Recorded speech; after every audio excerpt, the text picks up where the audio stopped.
Ce que vous appelez badge que je porte ici, nous appelons ça le symbole prophétique. Pourquoi symbole prophétique? Parce que, comme vous le savez, tout symbole est un signe et tout signe parle d'une circonstance, d'un événement ou d'une période.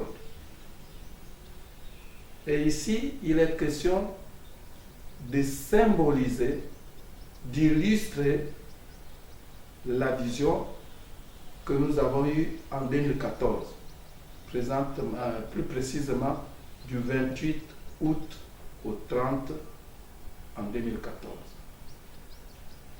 Dieu nous avait parlé, parce qu'on était à la grande croisade au stade de Nzerayon, qu'il fallait qu'on l'élève sur le Gabon, parce que le peuple gabonais s'était détourné de sa face.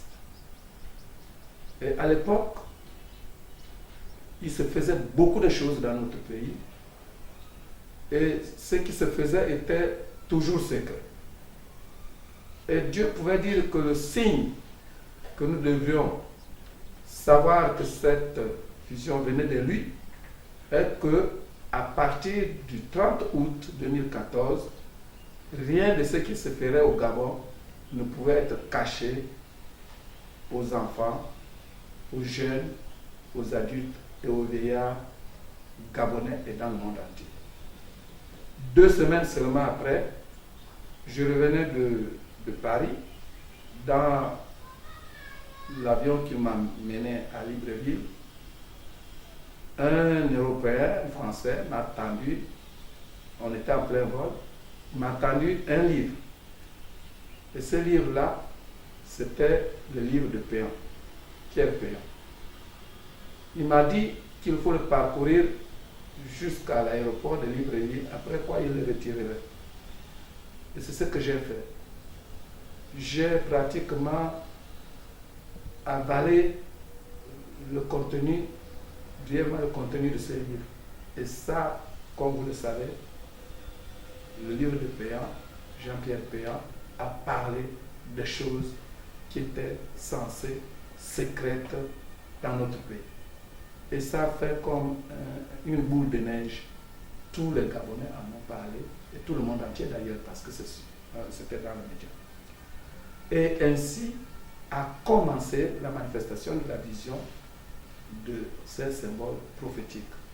Il a fallu attendre le 30 août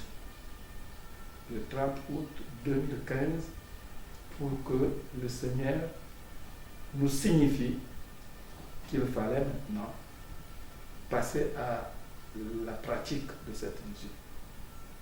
Et ce même moment, j'ai